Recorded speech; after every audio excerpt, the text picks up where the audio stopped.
This video is sponsored by FBref, a free website I use to get advanced football statistics. The Women's World Cup is upon us, and with the last edition of the tournament garnering record viewing numbers, women's football is clearly on the rise. And considering the current demographics of my viewers, that's bad.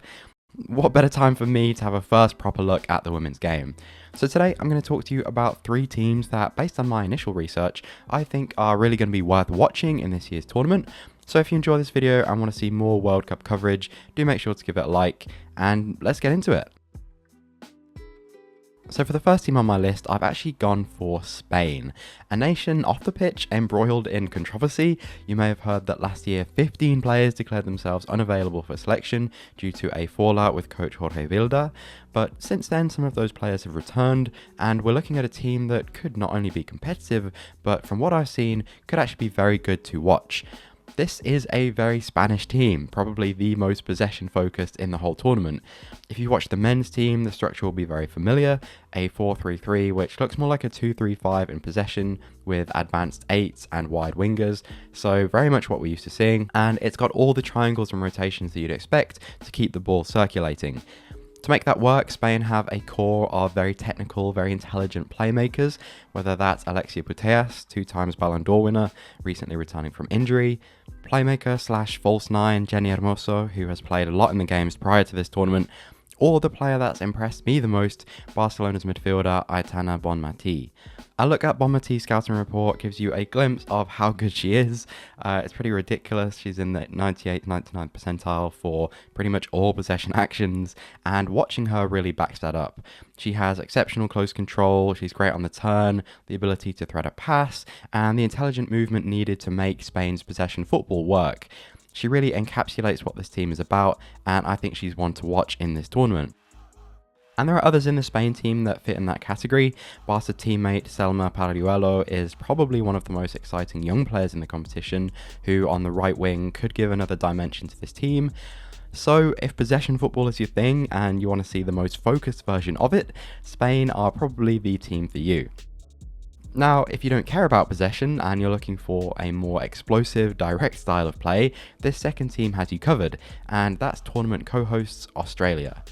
Probably the first thing to say about this team is that they seem very well organised and very difficult to break down. I watched a recent game against England and they played this very aggressive 4-4-2 mid-block, which was extremely compact, and even with a lot of quality, England struggled to find a way through.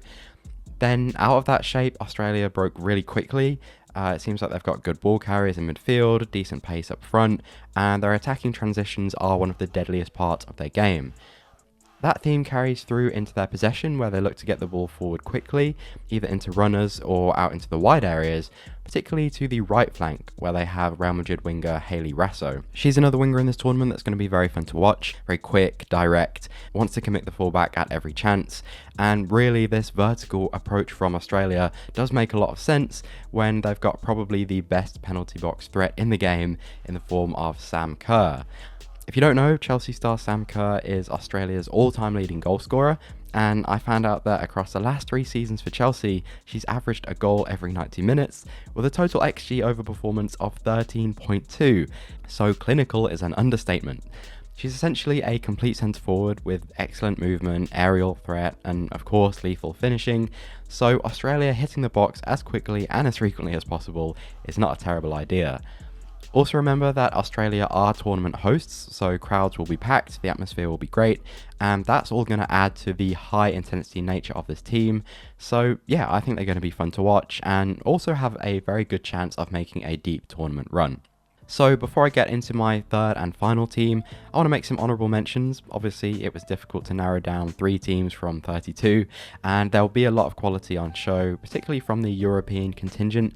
You can basically look at any of the top teams, England, Germany, Sweden, France, the Netherlands, and make a good case for them to go far in this competition. They all seem very well organised, they've got players from the top leagues, and the margins between them seem pretty fine. Outside of Europe, Brazil could be a pretty interesting watch. They have a particularly effective pressing game and some real quality up front, but ultimately for this third team to watch, I have gone with probable tournament favourites, the United States. Yes, the USA looking to win an unprecedented third World Cup in a row with a team that has every chance of doing so. And I've put them on this list because despite some injuries and some pre-tournament issues, they still represent probably the most complete team in the competition.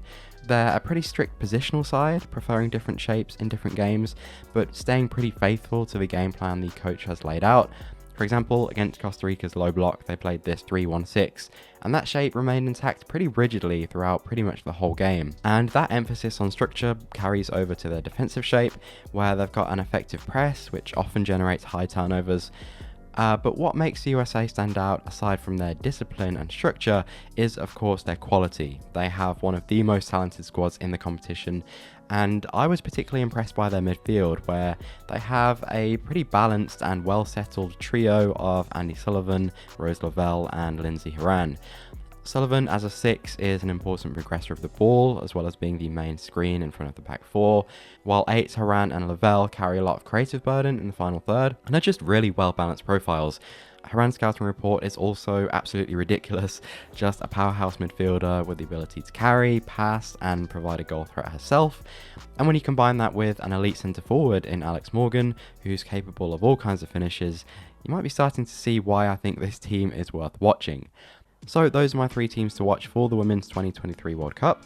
I hope this video has been interesting. I'm obviously still learning the women's game, and all of these teams I've mentioned do feature in the FIFA Top 10 list, so I'm sure there's plenty of other teams and players worth tuning into. So let me know in the comments who you're looking forward to watching, and do make sure to leave a like if you want to see more World Cup coverage, perhaps some more in-depth analysis throughout the tournament. Like I said, this is the first women's football video that I've made at all on this channel, so I'll be kind of gauging the reaction to it, and likes will tell me that you want to see more of this. So with all that, thanks so much for watching. I hope you have a great day, and I'll see you next time. Take care.